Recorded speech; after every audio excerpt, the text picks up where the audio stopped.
ദൈവരാജ്യം എന്നാൽ ഭക്ഷണവും പാനീയവും നീതിയും സമാധാനം. റോമ 14:17 ദൈവരാജ്യം എന്നാൽ ഭക്ഷണവും പാനീയവുമല്ല, പ്രത്യുത നീതിയും സമാധാനവും പരിശുദ്ധാത്മാവിലുള്ള സന്തോഷവുമാണ്. പരിശുദ്ധാത്മാവിന്റെ സന്തോഷം ഉറപ്പുവരുത്തുന്ന നീതി ദൈവരാജ്യത്തിന്റെ നീതിയാണ്. ദൈവരാജ്യത്തിന്റെ നീതി ദോയ് എന്നുള്ള ലോകരാജ്യ നീതിയല്ല, മറിച്ച് ദൈവത്തിൻ്റെ കരുണയിലാണ് അടിസ്ഥാനപ്പെടുത്തിയിരിക്കുന്നത്. അപ്പോൾ ധൂർത്തപുത്രന് കിട്ടിയിരിക്കുന്നത് ദൈവത്തിൻ്റെ കരുണയാണ് കിട്ടിയിരിക്കുന്നത്. അവിടെ കിട്ടിയിരിക്കുന്നത് എന്താണ്? ആ ഒരു താലന്താണ് ലഭിച്ചത്. അവന് ആ ഒരു താലന്ത് അവനെ കൊടുത്തു, അത്രേ ഉള്ളൂ. അത് ദൈവത്തിൻ്റെ കരുണയുടെ ഭാഗമാണ്. അപ്പോൾ ദൈവത്തിൻ്റെ കരുണയിൽ നിനക്ക് ഇടമുണ്ടെന്നാണ് ഈ പറഞ്ഞു വെക്കുന്നതിൻ്റെ കാരണം. നിൻ്റെ അവസ്ഥ എത്ര മോശമായാലും, നിൻ്റെ പാപകരമായ ജീവിത രീതികളായാലും നീ അനുദപിച്ചാൽ നിനക്ക് ദൈവരാജ്യത്തിലേക്ക് വരാൻ കഴിയും. പക്ഷേ ദൈവരാജ്യത്തേക്ക് വരാൻ കഴിയുമെന്ന് പറഞ്ഞാൽ ദൈവരാജ്യത്തിൽ പല സ്ഥലങ്ങളുണ്ട്. അതാണ് പ്രശ്നം. അതാണ് ഇവിടെ വിഷയം. ദൈവരാജ്യത്തിൽ നിന്ന് നീ ഒട്ടും അകലെയല്ല. ആ ഉപഗ്രഹം പോലെ വേണേൽ പോകാൻ പറ്റും. അത് ദൈവരാജ്യത്തിൻ്റെ അകത്ത് ചെറുതും വലുതുമുണ്ട്. അത് ഈ രണ്ട് വചനവും കർത്താവ് തന്നെ പറഞ്ഞാൽ ദൈവരാജ്യത്തിൽ പ്രവേശിച്ചെന്നും പറഞ്ഞുകൊണ്ട് ആയത്തിലെ കാര്യങ്ങൾ. ദൈവരാജ്യത്തിന് അകലെയല്ല. മർക്കോസ് 12:34 അവൻ ബുദ്ധിപൂർവ്വം മറുപടി പറഞ്ഞു എന്ന് മനസ്സിലാക്കി യേശു പറഞ്ഞു നീ ദൈവരാജ്യത്തിൽ നിന്ന് അകലെയല്ല. അപ്പൊ ദൈവരാജ്യത്തിലാണെന്ന് പറഞ്ഞിട്ടില്ല. അതാ പ്രശ്നം. അവൻ എന്താണ് ബുദ്ധിപൂർവ്വം പറഞ്ഞ മറുപടി എന്താ? അവന് ബുദ്ധിയുണ്ട്. അവൻ പറഞ്ഞ മറുപടി എന്താ? ബുദ്ധിപൂർവ്വം വേണമെങ്കിൽ നിങ്ങൾക്ക് ഉടമ്പടി പാലിക്കാം. ഞാൻ പറയുന്ന പോലെയൊക്കെ നിങ്ങൾ കൃത്യമായിട്ട് ചെയ്യാൻ പറ്റും. പക്ഷേ ദൈവരാജ്യത്തെ പ്രവേശിക്കാൻ നിർബന്ധിക്കില്ല. ആ ബുദ്ധിപൂർവ്വം നമുക്ക് ഇൻ്റലക്ച്വലായിട്ട് റീസണബിളായിട്ട് വിഷയമൊക്കെ എടുക്കാൻ പറ്റും. റീസൺ അല്ല, ബുദ്ധി തലച്ചോറല്ല ഉപയോഗിക്കേണ്ടത്, ഹൃദയമാണ് ഉപയോഗിക്കേണ്ടത്. ഉടമ്പടിയിൽ ഉപയോഗിക്കേണ്ടത് തലച്ചോറല്ല. അത് മനസ്സിലാക്കിയിട്ട് അതുപോലെ ചെയ്താൽ മതി എന്നല്ല പറയണത്. മറിച്ച് എന്താണ്? അതിനകത്ത് ഹൃദയമാണ് ഉപയോഗിക്കേണ്ടത്. ദൈവത്തെ സ്നേഹത്തിലാണ് ഇത് വർക്കൗട്ട് ചെയ്യണത്. അതൊന്ന് ഒന്നിട്ട് വായിച്ചോളൂ. ശ്രുതികട ഹല്ലേലൂയ. അവൻ ബുദ്ധിപൂർവ്വം മറുപടി പറഞ്ഞു എന്ന് മനസ്സിലാക്കി. അവൻ എന്ത് ബുദ്ധിപൂർവ്വമാണ് മറുപടി പറഞ്ഞത്? അവൻ്റെ മറുപടി എന്താന്ന് വായിച്ചേ? മർക്കോസ് 12:32 മുതലുള്ള തിരുവചനങ്ങൾ. മർക്കോസ് 12:32 നിയമജ്ഞൻ പറഞ്ഞു ഗുരു അങ്ങ് പറഞ്ഞത് ശരി തന്നെ. അവിടുന്ന് ഏകനാണെന്നും അവിടുന്നല്ലാതെ മറ്റൊരു ദൈവമില്ലെന്നും അവിടുത്തെ പൂർണ്ണ ഹൃദയത്തോടും പൂർണ്ണ മനസ്സോടും പൂർണ്ണ ശക്തിയോടും കൂടെ സ്നേഹിക്കുന്നതും തന്നെ പോലെ തന്നെ അയൽക്കാരനെ സ്നേഹിക്കുന്നതും എല്ലാ ദഹന ബലികളെയും യാഗങ്ങളെയും കാൾ മഹനീയമാണെന്നും അങ്ങ് പറഞ്ഞത് സത്യമാണ്. അവൻ ബുദ്ധിപൂർവ്വം മറുപടി പറഞ്ഞു എന്ന് മനസ്സിലാക്കി യേശു പറഞ്ഞു നീ ദൈവരാജ്യത്തിൽ നിന്ന് അകലെയല്ല. അപ്പൊ ഈ സംഭവം അക്കാഡമിക് ആയിട്ട് പഠിച്ച് ബുദ്ധിപൂർവ്വം മറുപടി പറയാൻ പറ്റൂ, സർട്ടിഫിക്കറ്റ് കിട്ടും. ദൈവരാജ്യ പ്രവേശനം നിർബന്ധമില്ല. അതാണ് സംഭവം. ഈ ഞാൻ പറയുന്ന കാര്യങ്ങളെല്ലാം നിങ്ങൾക്കതെല്ലാം പഠിച്ച് ഇതെല്ലാം മനസ്സിലാക്കിയൊക്കെ വെക്കാൻ പറ്റും. പക്ഷേ ദൈവരാജ്യത്തിൽ പ്രവേശിക്കണമെന്ന് നിർബന്ധമില്ല. അകലെ അടുത്തൊക്കെ വരാൻ പറ്റും. അത്ര കല്ലല്ലേ ഉള്ളൂ. ഇത് ബുദ്ധിപൂർവ്വമായിട്ട് മനസ്സിലാക്കേണ്ട വിഷയമല്ല. ബൈബിൾ എന്നുള്ള സൂചനയാണ് വരണത്. ബുദ്ധിപൂർവ്വമായിട്ട് അക്കാഡമിക്കലായിട്ട് മനസ്സിലാക്കേണ്ട കാര്യങ്ങളല്ല ഇത്. അക്കാഡമിക്കായിട്ട് മനസ്സിലാക്കിയിട്ട് നമുക്ക് കയ്യും കെട്ടി ഇരുന്നാൽ ദൈവരാജ്യത്തിന് അകത്ത് കയറാൻ പറ്റത്തില്ല. പക്ഷേ എന്താണ് പിന്നെ എങ്ങനെ അകത്ത് കയറണത്? ഈ കൽപ്പന എത്രയും ചെറുതായാലും ശരി. ഈ പ്രമാണങ്ങളിൽ ഏറ്റവും നിസ്സാരമായ ഒന്ന് ലംഘിക്കുകയോ ലംഘിക്കാൻ മറ്റുള്ളവരെ പഠിപ്പിക്കുകയോ ചെയ്യുന്നവൻ സ്വർഗരാജ്യത്തിൽ ചെറിയവൻ എന്ന് വിളിക്കപ്പെടും. പണ്ടത് അകലെയെന്നാ പറഞ്ഞത്. കൽപ്പനകളെ കുറിച്ച് ബുദ്ധിപരമായി മനസ്സിലാക്കുന്നവൻ ദൈവരാജ്യത്തിന് പുറത്താണ്. പക്ഷെ അത് പ്രവർത്തിക്കുന്നവൻ എന്ത് പറ്റും? അവിടെയും വലിപ്പച്ചെറുപ്പമുണ്ട്. അടുത്ത വചനം വായിച്ചേ. എന്നാൽ അത് അനുസരിക്കുകയും കർത്താവിന്റെ കൽപ്പന അനുസരിക്കുകയും പഠിപ്പിക്കുകയും ചെയ്യുന്നവൻ സ്വർഗരാജ്യത്തിൽ വലിയവനെന്ന് വിളിക്കപ്പെടും. രണ്ട് കാര്യമുണ്ട്. എന്താണ്? പത്രം കൊടുത്താൽ മാത്രം പോരാ, അത് വായിച്ചു നോക്കിയിട്ട് അതാണ് വിഷയം പറയണത്. 5:20 എന്താ പറയണത്? അത് അനുസരിക്കുകയും, അവൻ പറയണ പോലെ ചെയ്യുക മാത്രമല്ല, അത് അനുസരിക്കുകയും മറ്റുള്ളവരെ അനുസരിക്കാൻ പഠിപ്പിക്കുകയും ചെയ്യണം. അപ്പം അതായത് നിങ്ങൾ ഇവിടെ നിന്നെല്ലാം കേട്ട് ഞാനെല്ലാം ഉടമ്പടി പാലിച്ചുകൊണ്ടിരുന്ന കൈ കെട്ടിരുന്ന വർക്കൗട്ട് ചെയ്യത്തില്ല. ദൈവരാജ്യത്തെ ഗ്രഡേഷൻസ് ഉണ്ട്. വലിയവനുണ്ട്. ആ വലിയവനാകണമെന്നുണ്ടെങ്കിൽ എന്ത് ചെയ്യണം? കർത്താവിൻ്റെ കൽപ്പനകൾ പാലിക്കാൻ മറ്റുള്ളവരെ പരിശീലിപ്പിക്കുകയും. പ്രേക്ഷിത പ്രവർത്തനം അങ്ങനെ വന്നതാ. ഉടമ്പടിയിൽ എന്തുകൊണ്ടാണ് നിങ്ങൾ വലിയ സാക്ഷ്യങ്ങൾ പറയുന്നതിൻ്റെ കാരണം അതിന് 2 ഹെഡും ആൾക്കാർ കൈകാര്യം ചെയ്യുന്നുണ്ട്. ഒന്ന് അവരത് പാലിക്കുന്നു, മറ്റുള്ളവർ പിന്നെ എന്ത് ചെയ്യും? മറ്റുള്ളവരെ പാലിക്കാൻ വേണ്ടി മറ്റുള്ളവരെ അത് പരിശീലിപ്പിക്കുകയും ചെയ്യുന്നുണ്ട്. പ്രാർത്ഥിക്കുക, കർത്താവായ ദൈവമേ, ദൈവരാജ്യത്തിന്റെ വലിയവനാകാനും അങ്ങനെ കൽപ്പനകൾ അവൻ പറയണത് പോലെ ചെയ്യുകയും അങ്ങനെ ചെയ്യുവാൻ മറ്റുള്ളവരെ പരിശീലിപ്പിക്കുകയും ചെയ്യുന്ന സുവിശേഷ ശുശ്രൂഷകനാകാൻ എന്നെ അഭിഷേകം ചെയ്യണം.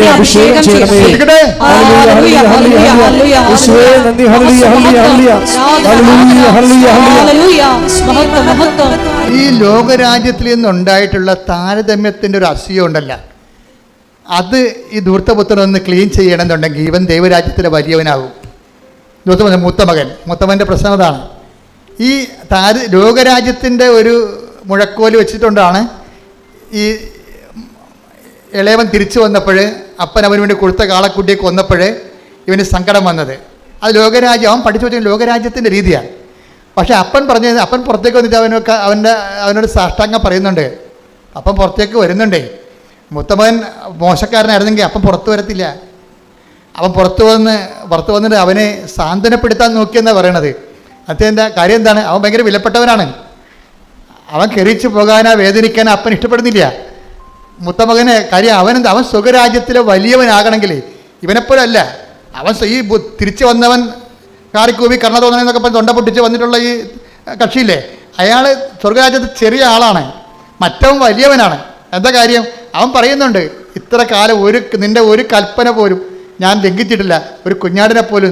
വിടപ്പോടെ ശ്രുതിയുടെ ഹല്ലേലൂയ. 15:28 മുതലുള്ള തിരുവചനങ്ങൾ. 15:28. അവൻ കോപിച്ച് അകത്ത് കയറാൻ വിസമ്മതിച്ചു. പിതാവ് പുറത്തു വന്ന് പിതാവ് പുറത്തു വന്ന് അവനോട് സാന്ത്വനങ്ങൾ പറഞ്ഞു. എന്ത് രസമാ! അവനോട് സാന്ത്വനങ്ങൾ പറഞ്ഞു. എന്നാൽ പട്ടാങ്ങി പറയണേ, സ്വകരാജ്യത്തെ വലിയവനാണ് അവൻ. അവനോട് പട്ടാങ്ങി പറയും. കാര്യം എന്താണ്? അവൻ ക്ലീൻ ചിട്ടുള്ളവനാണ്. അവൻ പറയുന്നുണ്ട്. എന്നാൽ അവൻ പിതാവിനോട് പറഞ്ഞു, നോക്കൂ, എന്നെ വഴക്കേണ്ട കാര്യമില്ല, എൻ്റെ മനസ്സ് ചങ്ക് വേദനിക്കുകയാണ്, എനിക്ക് ഉൾക്കൊള്ളാൻ പറ്റുന്നില്ല എന്നൊക്കെ പറഞ്ഞു. ഞാൻ കുറെ കാര്യം പറഞ്ഞു. നോക്കൂ, എത്ര വർഷമായി ഞാൻ നിനക്ക് ദാസ്യവേല ചെയ്തു. ഒരിക്കലും നിന്റെ കൽപ്പന, അതാണ് ഉടമ്പടി എന്ന് ഞാൻ പറഞ്ഞത്, നിന്റെ കൽപ്പന ഞാൻ ലംഘിച്ചിട്ടില്ല. എങ്കിലും എന്റെ കൂട്ടുകാരോടൊത്ത് ആഹ്ലാദിക്കാൻ ഒരു ആട്ടിൻകുട്ടിയെ പോലും നീ എനിക്ക് തന്നില്ല. എന്നാൽ വേശ്യകളോട് കൂട്ടുചേർന്ന് നിന്റെ സ്വത്തെല്ലാം ദൂർത്തടിച്ച നിന്റെ ഈ മകൻ തിരിച്ചു വന്നപ്പോൾ അവനു വേണ്ടി നീ കൊഴുത്ത കാളയെ കൊന്നിരിക്കുന്നു. നിങ്ങളും പറയും, ഞാൻ ഉടമ്പടി എല്ലാം ചെയ്തില്ലേ, എത്ര തിരികളെ ഞാൻ കത്തിച്ചു അല്ലേ, എന്നിട്ട് ഉടമ്പടിയൊന്നും ഇല്ല ജീവിക്കുന്ന ആൾക്കാരെ നീ അനുഗ്രഹിച്ചില്ലേ, ഞാനൊന്നും വിഷമിൽ ജീവിക്കണില്ല എന്ന് പറയുമ്പോൾ അപ്പന് പറയാൻ വാക്കുണ്ട്. പിന്നെ അപ്പൻ എപ്പോൾ വിളിക്കണത്? അപ്പം മറ്റവനെ വിളിക്കാഞ്ഞൊരു വാക്ക് ഇവനെ വിളിക്കും. എന്താണ് വായിച്ചേ? അപ്പോൾ പിതാവ് പറഞ്ഞു, മകനെ നീ എപ്പോഴും എന്നോട് കൂടെ ഉണ്ടല്ലോ. That is the presence. He is feeling the presence. അതായത് ഇവൻ്റെ അപ്പൻ തൻ്റെ പ്രസൻസ്, ദൈവം വാഗ്ദാനത്തിൽ ഉള്ളതാണ്, ഞാൻ നിങ്ങളുടെ കൂടെ ഉണ്ടാകുമെന്ന്. മനസ്സിലായില്ലേ? വാഗ്ദാനത്തിലുള്ളതല്ലേ. ഇപ്പോൾ ജോഷുവ 1:9 പുറപ്പാട് 33:14 ഉണ്ട്. I will come with you wherever you go. അത് വാഗ്ദാനത്തിലുള്ളതാണ്, നിന്റെ കൂടെ ഞാനുണ്ടാകുമെന്ന്. പക്ഷെ വാഗ്ദാനമില്ലാത്ത, ഗ്യാരണ്ടി ഇല്ലാത്തൊരു കാര്യം എന്താണ്? നീ എൻ്റെ കൂടെ ഉണ്ടോ എന്നുള്ളതാണ് പ്രശ്നം. അതങ്ങനെ ആർക്കും ഗ്യാരണ്ടി ചെയ്തിട്ടില്ല. ആദ്യം ജോമഴക്കം അവിടെ നിന്ന് പറഞ്ഞ പോലെ മാതാവിന് ഗ്യാരണ്ടി ചെയ്ത്, അത് മലാക്ക് ഗ്യാരണ്ടി ചെയ്ത ഗ്യാരണ്ടിയാണ്. ഈശ്വരൻ്റെ വായിൽ നിന്ന് നേരിട്ട് പറഞ്ഞ എന്താണ്? എൻ്റെ മകനെ നീ എപ്പോഴും, ഞാൻ നിൻ്റെ കൂടെ ഉണ്ടെന്നല്ല പറയണത്, എൻ്റെ മകനെ നീ ഉടമ്പടി പാലിച്ച് എൻ്റെ കൂടെ ഒരു പരാതിയുമില്ല ഇത്രയും നാൾ ജീവിച്ചപ്പോൾ എന്താണ് സംഭവിച്ചതെന്ന് അറിയാവോ? എല്ലാം കൊടുക്കുന്ന എൻ്റെ കൂടെയാണ് നീ ഉണ്ടായിരുന്നതെന്ന്. അല്ല, ഞാൻ നിൻ്റെ കൂടെ ഉണ്ടായതിനൊക്കെ വലുതാണ്. ഇതാണ് പ്രസൻസ്. നമ്മൾ ഉടമ്പടി നമ്മളെ ദൈവത്തിൻ്റെ കൂടെയാക്കും. കൈയടിച്ച് ശ്രദ്ധിക്കട്ടെ. ഹല്ലേലൂയ.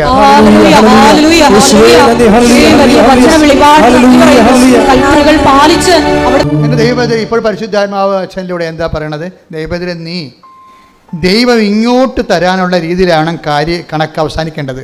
നമ്മുടെ ജീവിതത്തിൻ്റെ കണക്ക് അവസാനിക്കുമ്പോൾ ദൈവം ഇങ്ങോട്ട് തരാനുണ്ടാകണം. മനസ്സിലായില്ലേ? ഈ കണക്ക് അവസ്ഥ ക്യാരി ഓവർ, നിത്യതയിലേക്കുള്ള പേജിലേക്ക് ക്യാരി ഓവർ ചെയ്യുമ്പോൾ നമ്മൾക്ക് ദൈവം ഇങ്ങോട്ട് തരാനുള്ള രീതിയിലാണ് ഈ മൂത്ത പുത്രൻ്റെ കണക്ക് അവസാനിക്കുന്നത്. എന്താണുള്ളത്? ഇത്രേ കാലം ഞാൻ നീ പറഞ്ഞതൊന്നും അനുസരിക്കാതിരുന്നിട്ടില്ല, എന്നിട്ട് എൻ്റെ കൂട്ടുകാരുടെ കൂടെ ഉല്ലസിക്കാൻ ഒരു കുഞ്ഞാടിനെ പോലും ചോദിച്ചപ്പോൾ നീ എനിക്ക് തന്നില്ല. അപ്പം അപ്പം പറഞ്ഞ വാക്കെന്താണ്? എൻ്റെ മകനെ, എനിക്കുള്ളതെല്ലാം.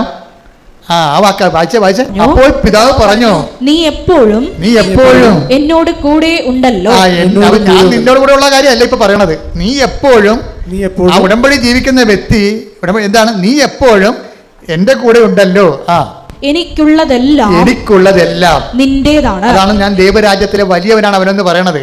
മറ്റവൻ ചെറിയവനാണ്. അപ്പം അനുതാപപ്പെട്ട് കരുണ തോന്നണമെന്ന് വിളിച്ചു കൂവി അവസാനം 14 മണിക്കൂറിൽ എത്രനേക്കാൾ നല്ലതാണ് മര്യാദയ്ക്ക് ദൈവത്തിൻ്റെ കൂടെ വചനം കേട്ടും പാലിച്ചും ജീവിച്ചും ദൈവത്തിൽ നിന്ന് ചില പ്രാർത്ഥനക്ക് ഉത്തരം കിട്ടിയില്ലെങ്കിലും വിശ്വസത്തോടെ നിന്നും വരുമ്പോൾ എന്താണ് സംഭവിക്കുന്നത്? മത്തായി 5:19 എന്നാൽ അതനുസരിക്കുകയും പഠിപ്പിക്കുകയും ചെയ്യുന്നവൻ സ്വർഗരാജ്യത്തിൽ വലിയവനെന്ന് വിളിക്കപ്പെടും. മനസ്സിലായില്ലേ? സ്വർഗരാജ്യത്തിൽ പോലും വലിയവനും ചെറിയവനുണ്ട്. അത് ഈ ചെറിയവനെന്ന് പറയുന്നതാണ് ഈ ധൂർത്തപുത്രൻ. വലിയവനെന്ന് പറയുന്നത് ആരാണ്? മൂത്ത മകനാണത്. അവന് ചിലപ്പോൾ അവൻ ഉടമ്പടി പാലിച്ചൊക്കെ ജീവിക്കും. ചിലപ്പോൾ അത്യാവശ്യ സമയത്ത് ദൈവം അവന് ഉപകരിക്കത്തില്ലെന്ന് വരും. പക്ഷെ അവനവിടെ നിൽക്കും. അങ്ങനെ നിൽക്കണം എന്നാണ് അപ്പം ആഗ്രഹിക്കണത്. പരാതികളില്ലാതെ നിൽക്കണം. പക്ഷെ അവൻ പ്രഷ്യസ് ആണ്. ഈ അപ്പം കാണിക്കുന്ന പരവേശം ഒന്ന് ഇളയനെ ഇറങ്ങിപ്പോയപ്പോൾ കാണിച്ചില്ലല്ല. അവൻ എൻ്റെ ഓഹരി നിങ്ങളുടെ തരിക, എനിക്ക് എൻ്റെ വഴി നിങ്ങളുടെ വഴിയെന്ന് പറഞ്ഞുകൊണ്ട് ചോദിച്ചപ്പോൾ കിടക്കുന്ന ചട്ടി കളഞ്ഞു വെട്ടിമുറിച്ച് പകുതി കൊടുത്തല്ല. അവൻ വീട്ടിൽ പുറത്ത് പോയിട്ട് അപ്പം കയറി പുറത്തിറങ്ങുകയോ മോനെ പോയല്ലേ മോനെ നമ്മൾ തറവാടായിട്ട് ഒരുമിച്ച് ജീവിക്കണല്ലേ, നമ്മുടെ കൂടെ തറവാടിന് മോശമില്ല, നിൻ്റെ ആത്മാവ് നഷ്ടപ്പെട്ട് ഒരു പട്ടാങ്ങൻ പറഞ്ഞില്ല, പോയി തൊഴിലെടുത്ത് പറയും. അതാണ് ആ നിലപാടിന്ന്. എന്നാൽ ഇവൻ പോകുമെന്ന് പറഞ്ഞപ്പോൾ അവനെ പിടിച്ചു നിർത്തി. മൂത്താൻ പോയപ്പോൾ അപ്പം വിഷയം മാറി അവനെ സാന്ത്വനപ്പെടുത്താൻ തുടങ്ങിയെന്നാണ്. എന്നാൽ ഈ സാന്ത്വനം നേരത്തെ ആകുമായിരുന്നില്ല. നമ്മുടെ കയ്യിരിപ്പ് അനുസരിച്ചാണ് ദൈവം നമുക്ക് സാന്ത്വനം വേണം സാന്ത്വനം വേണ്ടതെന്ന് തീരുമാനിക്കുന്നത്. നിസ്സാര കാര്യമല്ല ഈ പറഞ്ഞു വരണത്. സീരിയസ് ആണ് വിഷയം സീരിയസ് ആണ്. നിങ്ങൾക്ക് പാപം ചെയ്യാൻ 1 by 1 ആയിട്ട് ദൈവം അനുവദിക്കുന്നുണ്ടെങ്കിൽ നിങ്ങൾക്കൊന്നും സംഭവിച്ചത് നിങ്ങൾ പറയരുത്. നിങ്ങൾക്ക് സംഭവിക്കാനുള്ള എല്ലാം സംഭവിച്ചു കഴിഞ്ഞു. എന്താ? നിങ്ങൾക്ക് നഷ്ടപ്പെട്ട ദൈവത്തിൻ്റെ രാജ്യമാണ്. എനിക്കുള്ളതെല്ലാം ലോകത്തുള്ളതെല്ലാം നിനക്ക് കിട്ടി, പക്ഷേ എനിക്കുള്ളതെല്ലാം അത് ഇവന് ചെരുപ്പ് മോതിരമൊക്കെ കിട്ടുന്നതെല്ലാം പറഞ്ഞിട്ട് കാര്യമില്ല. അവസാന പ്രമാണത്തിൽ എഴുതി വെച്ചിട്ടുണ്ട്. ആദ്യം വന്നവന് ചെരുപ്പ് മോതിരം, ഇളയ മകൻ തിരിച്ചു വന്നിട്ടുണ്ട്, അവന് ചെരുപ്പ് കൊടുക്കണം, അവന് മോതിരം കൊടുക്കണം, വസ്ത്രം കൊടുക്കണം. താഴെ അപ്പം എഴുതി വെച്ചിരിക്കണം ബാക്കിയുള്ളതെല്ലാം എൻ്റെ മൂത്തവന് കൊടുക്കണമെന്ന്. എനിക്കുള്ളതെല്ലാം ആ പ്രമാണം അവസാനിക്കണം. അങ്ങനെയാണ്. കർത്താവിൻ്റെ കഥയിലൊന്നും മിസ്റ്റേക്കില്ല. നമ്മൾ മനസ്സിലാക്കിയതിലാണ് മിസ്റ്റേക്ക്. കർത്താവിൻ്റെ പ്രമാണം ഇതെല്ലാം ഈ മോതിരവും ചെരുപ്പും എല്ലാം ആദ്യം എഴുതിയപ്പോൾ നമ്മൾ ഓർത്തല്ല അവൻ്റെ കഥ. പക്ഷേ പ്രമാണം അവസാനിക്കുമ്പോൾ പറയും എനിക്കുള്ളതെല്ലാം നിനക്കുള്ളതാണ്. അതെഴുതി അപ്പം ഒപ്പിട്ട് കളയും, തീർന്നു. മറ്റവൻ ഞൊട്ടി. അപ്പോൾ ആവശ്യമില്ലാത്ത അഭ്യാസം കാണിച്ച് പിന്നീട് ദൈവത്തിൻ്റെ കരുണയ്ക്ക് വേണ്ടി ആർത്ത് വിളിച്ച് തിരിച്ചു വരണം. അങ്ങനെ സീനുണ്ടാക്കുന്നേക്കാൾ നല്ലത് നമ്മളൊക്കെ ദൈവത്തിൻ്റെ വല്ല പ്രാർത്ഥന അധികം കേൾക്കണില്ല എന്നുണ്ടെങ്കിലും ദൈവത്തിൻ്റെ സ്നേഹത്തിൻ്റെ കൂടെയാണ് നമ്മളെന്നുള്ള ബോധത്തിൽ നിൽക്കുന്ന കരുത്തുള്ള ഒരു സുവിശേഷ വ്യക്തിത്വമുണ്ട്. അതാണ് ഉടമ്പടി അവസാനം ലക്ഷ്യം വെക്കുന്നത്. കൈയടിച്ച് ശ്രദ്ധിക്കട്ടെ.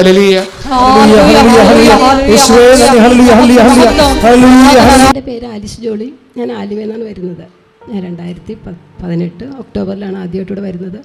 ആ സമയത്ത് ഒരു വർഷം കൊണ്ട് എനിക്ക് 6 അനുഗ്രഹങ്ങൾ ഞാൻ പറഞ്ഞതുപോലെ തന്നെ എല്ലാം എൻ്റെ മാതാവ് എനിക്ക് നടത്തി തന്നു.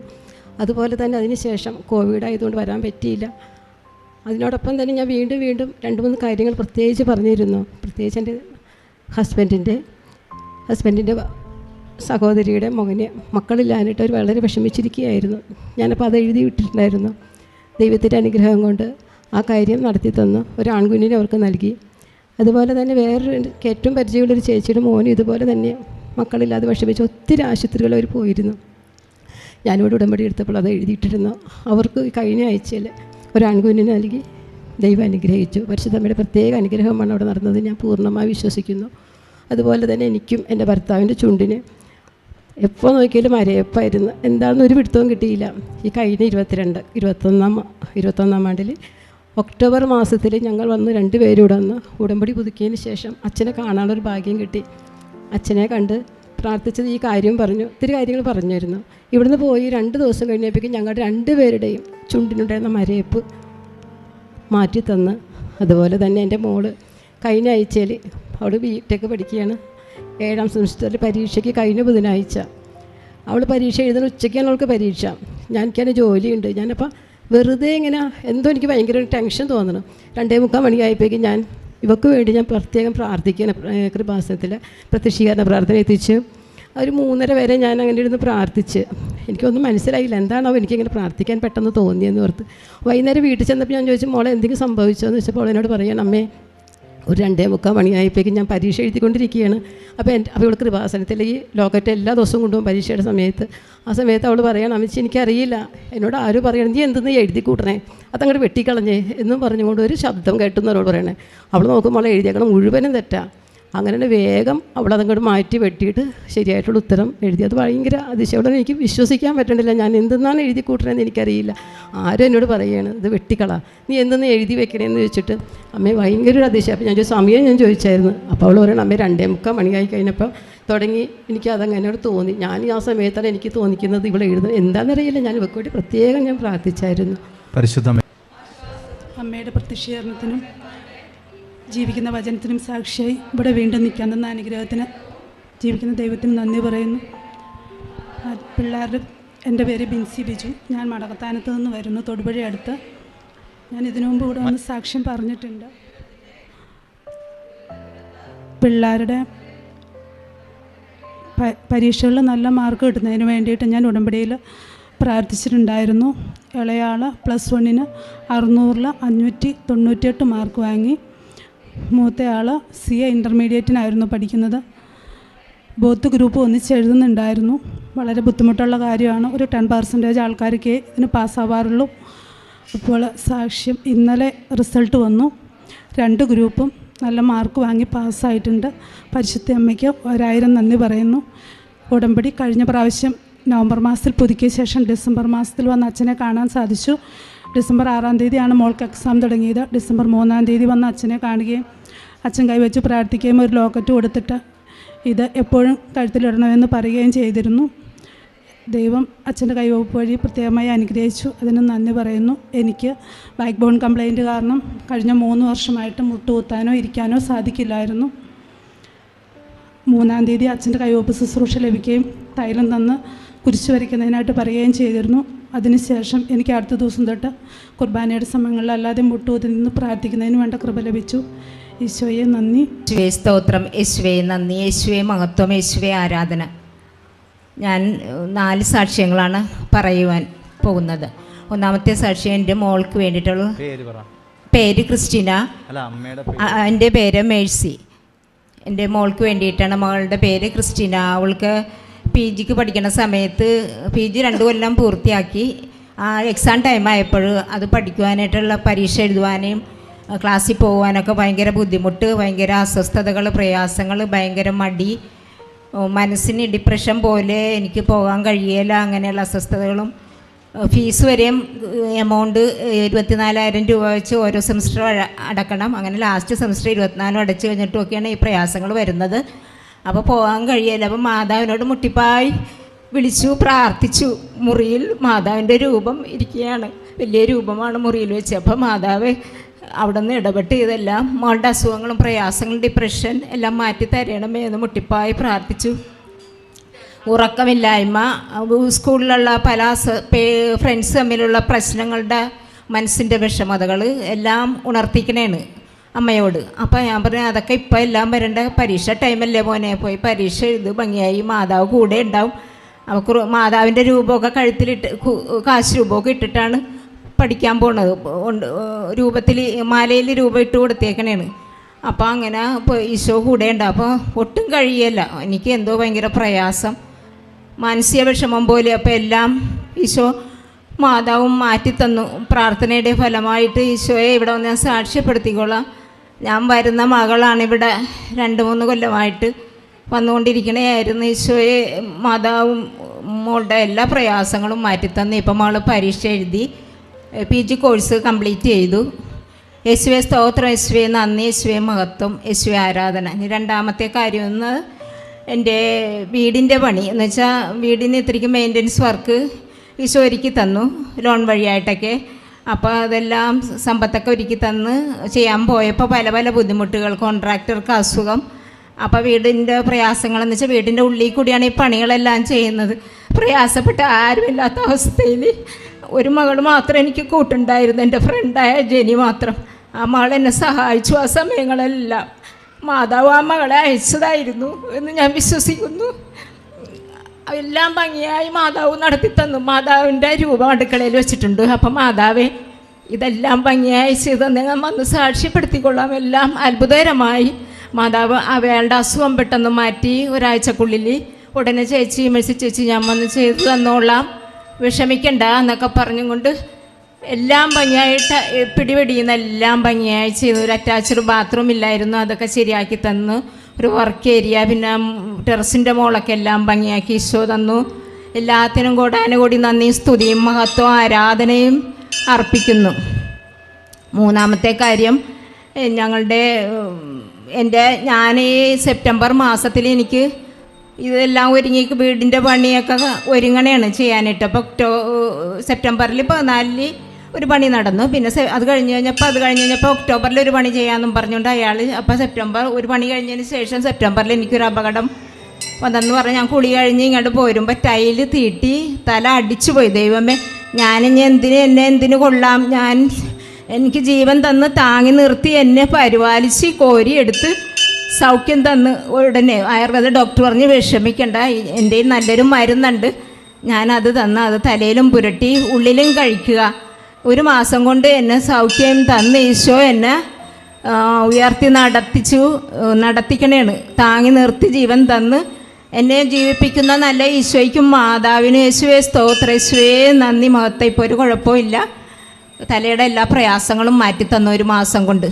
പിന്നെ അതുപോലെ തന്നെ എൻ്റെ കൈക്കൊക്കെ ഭയങ്കര ഇൻഫെക്ഷൻ. ഈ പണിയുടെ ബുദ്ധിമുട്ടിൽ ഞാൻ ഒത്തിരി വിഷമിക്കണം. ഒറ്റക്കെല്ലാം ചെയ്ത് കഴിയുമ്പോൾ കൈക്കൊക്കെ സിമെൻറ്റ് കൊണ്ടൊക്കെ ഇൻഫെക്ഷൻ വന്നു തുടങ്ങി.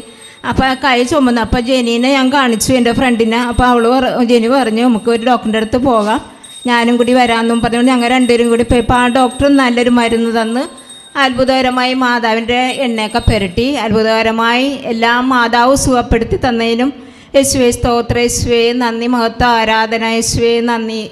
പിന്നെ 5ാമത്തെ ഒരു സാക്ഷ്യം കൂടി ഉണ്ട്. എൻ്റെ ഹസ്ബൻഡിന് ഒരു കോവിഡ് അല്ല, ഒമേക്രോൺ ആണെന്നാണ് പറഞ്ഞത്. അപ്പോൾ ജോലിക്ക് ചെല്ലണമെങ്കിൽ ഒന്ന് ടെസ്റ്റ് ചെയ്യണമെന്ന് പറഞ്ഞപ്പോൾ അച്ഛൻ്റെ ഒരു സ്ഥാപനമാണ്. അച്ഛൻ പറഞ്ഞു ഒന്ന് ടെസ്റ്റ് ചെയ്തിട്ട് ഫിലിപ്പ് വന്നാൽ മതി എന്നും പറഞ്ഞുകൊണ്ട് അപ്പോൾ ഒന്ന് ടെസ്റ്റ് ചെയ്ത് നോക്കിയപ്പോൾ പോസിറ്റീവായിട്ടുണ്ട്. അപ്പോൾ 7 ദിവസം കൊണ്ടാവും. അപ്പോൾ ഞാനാണ് ശുശ്രൂഷിക്കണം. മാതാവേ, ഞങ്ങൾക്കും ഭാര്യയ്ക്കും മക്കൾക്കും ഒന്നും വരുത്തല്ലേ, കാത്തു പരിപാലിച്ചേക്കണേ എന്നും പ്രാർത്ഥിച്ചുകൊണ്ട് മാസ്കൊക്കെ വെച്ച് ചേട്ടനെ പരിപാലിച്ച് ഒരാഴ്ച കൊണ്ടിട്ട് ഒരു കുഴപ്പവും ടെസ്റ്റിങ്ങിൽ പിന്നെ ഒന്നുമില്ല. ഒരാഴ്ച കൊണ്ട് സുഖപ്പെടുത്തി.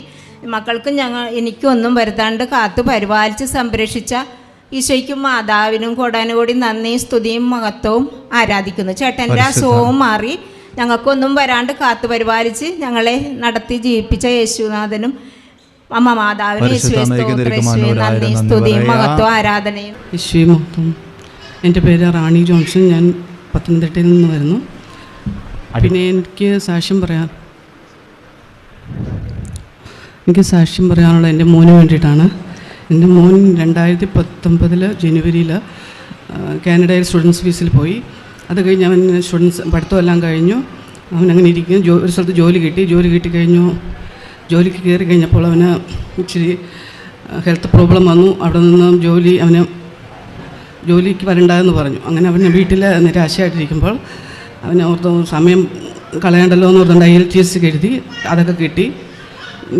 പിന്നെ അങ്ങനെ അവിടെ IELTS കിട്ടി. 1 മാസം കഴിഞ്ഞപ്പോൾ ഗവൺമെൻറ് ഒരു റൂൾ ഇറക്കി, എല്ലാ പേപ്പേഴ്സും ഉള്ളവർ IELTS എല്ലാം ഉള്ളവർക്ക് അപ്ലൈ ചെയ്യാം, PR-ന് വേണ്ടി അപ്ലൈ ചെയ്യാമെന്ന് പറഞ്ഞുകൊണ്ട് ഒരു ദിവസം 40,000 ആപ്ലിക്കേഷനാണ് അവർ സ്വീകരിക്കുന്നത്.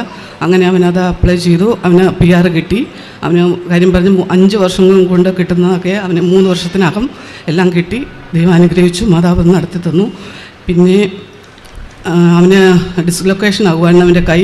അവനത് ഓപ്പറേഷനൊക്കെ ചെയ്തിട്ടാണ് അവിടെ പോയത്. ദൈവം സഹായിച്ച് മാതാവിൻ്റെ തൈലമൊക്കെ എപ്പോഴും പുരട്ടി പ്രാർത്ഥിക്കാൻ ഞാൻ പറയും അവനോട്. അവനങ്ങനെ ചെയ്യുന്നുണ്ട്. ഇതുവരെ അങ്ങനെയൊന്നും സംഭവിച്ചിട്ടില്ല. പിന്നെ അങ്ങനെ ദൈവം മാതാവ് നടത്തി തരുന്നു. പിന്നെ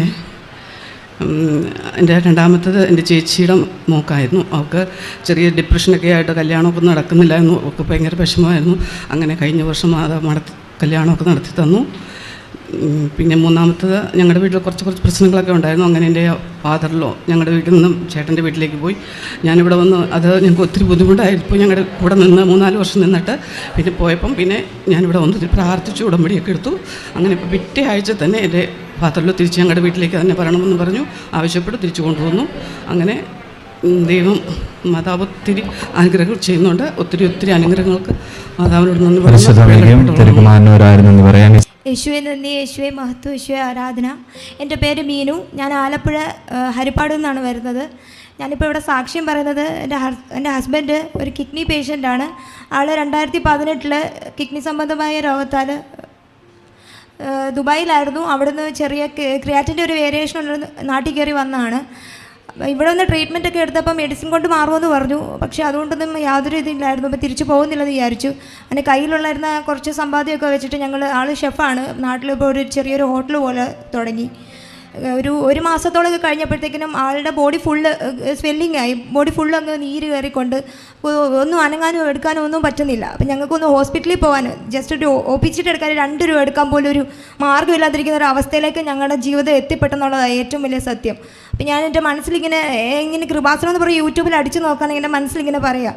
ഞാനിങ്ങനെ യൂട്യൂബിലേക്ക് ഇങ്ങനെ കിടന്ന് കൃപാസനം ഇങ്ങനെ അടിച്ചു നോക്കുമ്പോൾ ഇങ്ങനെ ഓരോ സാക്ഷ്യങ്ങൾ, പിന്നെ ഒരു കുഞ്ഞിൻ്റെ ഒരു സാക്ഷ്യം ഞാൻ കണ്ടു. വൃക്ക, എനിക്കിപ്പോഴും ഒരു ഓർമ്മയുണ്ട്, ഇപ്പോഴും അത് യൂട്യൂബിൽ കിടപ്പുണ്ട്, ഒരു കുഞ്ഞിൻ്റെ വൃക്കയുടെ സംബന്ധമായിട്ടുള്ള. ഞാൻ ഓരോ സാക്ഷ്യങ്ങൾ ഇങ്ങനെ കണ്ടു. അങ്ങനെ മാതാവിനെ വിളിച്ച് ഞാൻ പ്രാർത്ഥിച്ചു. എനിക്കൊന്നും അറിയത്തില്ല, ഞാനൊരു ഹിന്ദുവാണ്, എനിക്കിത് എന്തുവാന്ന് ഒന്നും അറിയത്തില്ല. ഞാനിങ്ങനെ ഒരു ദിവസം എൻ്റെ പ്രത്യക്ഷീകരണ പ്രാർത്ഥന എന്തോന്നും എനിക്കറിയത്തില്ല. ഞാൻ 5 മണിയായപ്പം ചാടി എണ്ണീച്ചിട്ട് ഞാനിങ്ങനെ ഇവിടെ നോക്കിയപ്പോൾ ലൈവിൽ ഇങ്ങനെ അച്ഛൻ ഇങ്ങനെ പ്രാർത്ഥിച്ചു പോകുന്നു. ഞാനിങ്ങനെ ഒന്നും മുട്ടമ്മ നിന്ന് രാവിലെ എണീച്ച് കുളിച്ച് പ്രാർത്ഥിച്ചു. ഒരു 6 മണി 7 മണിയൊക്കെ ആയി കഴിഞ്ഞപ്പോഴത്തേ എൻ്റെ ഹസ്ബൻഡിന് ഉറക്കമില്ല, ഒന്നുമില്ല. അപ്പോൾ എൻ്റെ ജനാലിൻ്റെ വെട്ടത്തൊരു ഭയങ്കര ഒരു വെളിച്ചം പോലെ ഞാനന്ന് കണ്ടതിന് ശേഷം ഞാൻ ചേട്ടനോട് നമുക്ക് ഹോസ്പിറ്റലിൽ പോകാം. അപ്പം എന്തെടുത്തിട്ട് ഹോസ്പിറ്റലിൽ പോകാൻ 1 രൂപ പോലും ഇല്ല. ഇങ്ങനെ സഹിയായിട്ട് ഞാൻ ഹസ്ബൻഡിൻ്റെ ബ്രദറിനെ വിളിച്ചിട്ട് പറഞ്ഞു നമുക്ക് ഹോസ്പിറ്റലിൽ പോകണമെന്ന് പറഞ്ഞു.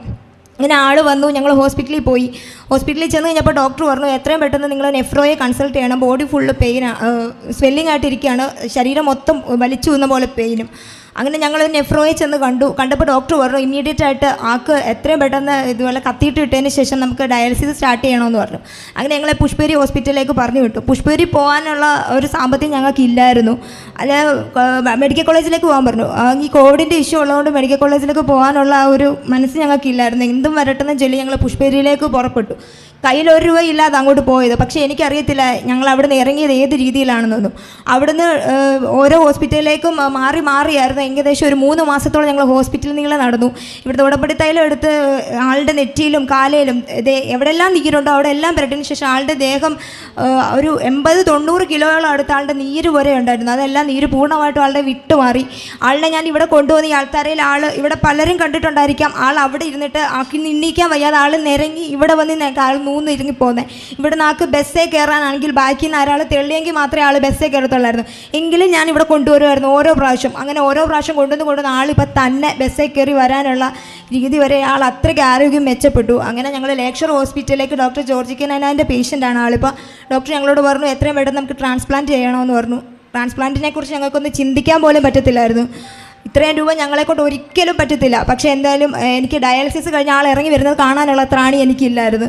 ഒന്ന് ശരീരം വിറച്ച് വരെ ആൾ ഇറങ്ങി വരുന്നത്. അപ്പം ഞങ്ങൾ വിചാരിച്ചെന്നാൽ ഡയാലിസിസ് വേണ്ട, നമുക്ക് ട്രാൻസ്പ്ലാന്റ് തന്നെ ചെയ്യാമെന്ന് പറഞ്ഞ് ട്രാൻസ്പ്ലാന്റിൻ്റെ ആയിട്ടുള്ള എല്ലാ കാര്യങ്ങളും ഞങ്ങൾ നടത്തി. ഡോണറിനെ ഓരോ ഡോണർമാരെ അന്വേഷിച്ചു. 5 പേര് ഡോണർ തരാമെന്നും പറഞ്ഞു വന്നു. 5 പേരെ റിജക്ഷൻ ആയിപ്പോയി. ഞാൻ മാതാവിനോട് പ്രാർത്ഥിച്ചു. മാതാവെ ഞാൻ 22 ഒരു ഡേറ്റ് വെച്ച് ഞാൻ പ്രാർത്ഥിക്കും, അന്നത്തെ ദിവസം എനിക്കൊരു ഡോണറിനെ തരണമെന്ന് പറഞ്ഞു. ആ കറക്റ്റ് 22 എന്നൊരു ഡേറ്റ് എത്തിയപ്പം ഞങ്ങളെ ഒരാൾ സമീപിച്ച് ആൾക്ക് കിഡ്നി തരാൻ പൂർണ്ണ സമ്മതമാണെന്ന് അറിയിക്കുകയും തുടർന്നുള്ള എല്ലാ ചെക്കപ്പും ഒരു ലാഗ് പോലും ഇല്ലാതെ എല്ലാം നല്ല കറക്റ്റായിട്ട് എല്ലാ കാര്യങ്ങളും നടന്നു. ഒരാളുടെ സഹായം പോലും എനിക്കില്ലാതെന്നുള്ള ഏറ്റവും വലിയ ശക്തി. ഞാൻ അന്നേരമെല്ലാം ഞാൻ മാതാവിനോട് പറയുന്നുണ്ടായിരുന്നു എൻ്റെ കൂടെ വരാൻ എനിക്ക് ആരുമില്ല, എനിക്ക് പോകേണ്ട വഴിക്ക് എൻ്റെ മുന്നേ പോയി എൻ്റെ വേണ്ട കാര്യങ്ങളെല്ലാം എനിക്ക് സാധിച്ചു തരണേ മാതാവെന്ന് ഞാൻ എപ്പോഴും മാതാവിനോട് പ്രാർത്ഥിക്കും. പേപ്പർ വർക്കും കാര്യങ്ങളും ഒക്കെ സ്റ്റാർട്ട് ചെയ്തു. ഞാൻ പോകുന്ന ഓരോ ഓഫീസർമാരും ഞാൻ ചെല്ലുമ്പോൾ എനിക്ക് മുമ്പേ എനിക്ക് വേണ്ട എല്ലാ കാര്യങ്ങളും ചെയ്തു തന്നിട്ടുണ്ടായിരുന്നു. ഇനി വില്ലേജിലാണേലും എവിടെ ആണെങ്കിലും ഞാൻ ഒരിക്കലും പ്രതീക്ഷിക്കാത്ത എല്ലാ പേപ്പർ വർക്ക് ഫുള്ള് ക്ലിയറൻസ് കിട്ടി. ഇന്നും ഹോസ്പിറ്റലിൽ ഇന്നലെ പോലും എന്നെ കണ്ട ഡോക്ടർ എന്നോട് പറഞ്ഞു ഏറ്റവും വലിയ അത്ഭുതം ഷാജിമോൻ്റെ കാര്യത്തിലാണ് സംഭവിച്ചത്. കാരണം ഈ സെപ്റ്റംബറിൽ ഡോക്ടറെ കണ്ട് സ്റ്റാർട്ട് ചെയ്ത ഒരു കേസ് ഈ വരുന്ന മാർച്ച് 2 ആളുടെ സർജറി. ഇത്ര പെട്ടെന്ന് അതെങ്ങനെയാണ് അത് നടത്തുന്നത് അവർക്ക് പോലും അത് അറിയത്തില്ല. 19-ാം തീയതി മാർച്ച് 2-ന് ഞങ്ങൾക്ക് സർജറിയുടെ ഡേറ്റ് കിട്ടി. സർജറിയുടെ ഡേറ്റ് കിട്ടിയപ്പോൾ ഞങ്ങളെ ഇതുപോലെ ഒരു ചാരിറ്റിക്കാരെ സമീപിച്ചിരുന്നു. അവർ ഓപ്പറേഷന് വേണ്ടിയിട്ടുള്ള സകല തുക അവർ തന്നേക്കാമെന്ന് പറഞ്ഞു. ലാസ്റ്റ് നിമിഷം സർജറിയുടെ ഡേറ്റ് കിട്ടിക്കഴിഞ്ഞതിന് ശേഷം അവർ ഞങ്ങളെ പൂർണ്ണമായിട്ട് ഉപേക്ഷിക്കുകയാണ് ചെയ്തത്. അവർ ജസ്റ്റ് ഒരു പോസ്റ്റ് പോലെ ഫേസ്ബുക്കിൽ പോസ്റ്റ് ചെയ്തിട്ട് അതിൽ ഞങ്ങൾക്ക് വളരെ തുച്ഛമായുള്ള പൈസയാണ് കിട്ടിയത്. അത് നമ്മൾ ടെസ്റ്റിന് പോകാൻ കടം മേടിച്ചും പലിശയ്ക്കും എടുത്തൊക്കെയാണ് ടെസ്റ്റിന് പോകുക. ആ പൈസ എല്ലാം കൊടുത്തു. പിന്നെ ഞങ്ങൾക്ക് പോകാനായിട്ടൊരു മാർഗ്ഗമില്ല. അങ്ങനെ പഞ്ചായത്തിൽ നിന്ന് നമുക്ക് കുറച്ച് ഫണ്ടുകളൊക്കെ തരാമെന്ന് പറഞ്ഞു. അവരുടെ ഒരു ധൈര്യത്തിലാണ് ഞങ്ങൾ 19-ാം തീയതി ഞങ്ങളുടെ വീട് വിട്ടിറങ്ങിയത്. ഞാൻ എൻ്റെ ചേട്ടൻ്റെ കൈ പിടിച്ച് എൻ്റെ വീട്ടിൽ നിന്ന് ഇറങ്ങിയപ്പം എൻ്റെ ബന്ധുക്കാരും എന്നെ അറിയാവുന്നവരൊക്കെ ചോദിച്ചു, ഇവൾ ഈ കൊച്ചനെയും കൊണ്ട് എന്തർത്ഥത്തിലാണ് ഈ പോകുന്നതെന്ന്. 30 ലക്ഷം രൂപ ചിലവ് വരുന്ന സർജറിക്ക് 1 രൂപ പോലും കയ്യിൽ എടുക്കാനില്ലാതെ ഇവൾ എന്തിനായി ഇറങ്ങി പുറപ്പെടുന്നത് ചോദിച്ചപ്പോൾ എനിക്ക് ഒരേ ഒരു മറുപടി ഉള്ളായിരുന്നു, എനിക്ക് വേണ്ടി എൻ്റെ അമ്മ ഇടപെടുമെന്നുള്ളൊരൊറ്റ വിശ്വാസം ഉണ്ടായിരുന്നു. മെനഞ്ഞാന്ന് ഇതുപോലെ ഉച്ചയായി കഴിഞ്ഞപ്പോഴത്തേക്കും എന്നെ പഞ്ചായത്തിൽ നിന്ന് എന്നെ വിളിച്ചു, മുനിസിപ്പാലിറ്റിയിൽ നിന്ന് എന്നെ വിളിച്ചിട്ട് പറഞ്ഞു, നമ്മൾ വിചാരിച്ച പോലെ കളക്ഷൻ നമുക്ക് കിട്ടിയില്ല, ഒരുപാട് പൈസയുടെ ഷോർട്ടേജ് വന്നിട്ടുണ്ട്, അത് നിങ്ങൾ കണ്ടെത്തണമെന്ന് പറഞ്ഞു. ഈ ഇച്ചിരിയില്ലാത്ത 2 കുഞ്ഞുങ്ങളെയും കൊണ്ട് ഞാൻ എവിടെ പോയി അത്രയും പൈസ ഒപ്പിക്കും? ഞാൻ അന്ന് മുതൽ മുട്ടുകുത്തി നിന്ന് എൻ്റെ മാതാവിനെ ഒരുപാട് വിളിച്ച് അപേക്ഷിച്ചു. എനിക്ക് കൊട്ടാൻ പറ്റുന്ന എല്ലാ വഴികളിലും ഞാൻ പോയി, എനിക്ക് നേടിയെടുക്കാൻ പറ്റുന്ന എല്ലായിടത്തും ഞാൻ പോയി, എന്നെക്കൊണ്ട് കഴിയാൻ പറ്റുന്ന എല്ലാം ഞാൻ ചെയ്തു. ഇന്നലെ വൈകിട്ട് ഒരു 7 മണി 8 മണി ആയപ്പോഴേക്കും ഞാൻ എൻ്റെ പ്രതീക്ഷകളെല്ലാം കൈവിട്ടു. സർജറി ക്യാൻസൽ ആവും, പൈസ ഇല്ലാതെ സർജറി നടക്കത്തില്ല, സർജറി ക്യാൻസൽ ആവും എന്നുള്ള എല്ലാ രീതിയിലും ഞങ്ങൾ ഇരിക്കുന്ന സമയത്ത് ഇന്ന് രാവിലെ 7 മണിയായപ്പോൾ എനിക്കൊരു കോൾ വന്നു. രമേശ് ചെന്നിത്തല സാർ ഇടപെട്ട് ഹോസ്പിറ്റലുമായിട്ട് ബന്ധപ്പെട്ട് ചേട്ടൻ്റെ സർജറി 1 രൂപ പോലും ഇല്ലാതെ ഞങ്ങൾക്ക് നടത്തിത്തരാൻ അവർ സന്നദ്ധരായെന്ന് പറഞ്ഞുകൊണ്ട് ഞങ്ങൾക്ക് ഇന്ന് രാവിലെ 7 മണിയായപ്പോൾ ഒരു കോൾ വന്നു. അത് കേട്ട ഉടനെ ഞാൻ എൻ്റെ കുഞ്ഞുങ്ങളെ ഇറക്കിക്കൊണ്ട് ഇറങ്ങിയതാണ്. ആ സമയത്ത് എൻ്റെ ഹസ്ബൻഡിൻ്റെ സർജറി 2-ാം തീയതിയാണ്. സർജറി നടക്കത്തില്ല, പൈസ ഇല്ല, നടക്കത്തില്ല. ഞങ്ങൾ തിരിച്ച് വീട്ടിലേക്ക് വരണമെന്നുള്ള പ്രതീക്ഷയിലാണ് ഞങ്ങൾ ഇത്രയും ദിവസം ഹോസ്പിറ്റലിലെടുത്ത് താമസിച്ചത്. ചേട്ടനെ കൊണ്ട് വീട്ടിൽ നിന്ന് ഇറങ്ങുമ്പോൾ 1 രൂപ പോലും ഇല്ലാതെ ഇറങ്ങിയതാണ് ഞങ്ങൾ.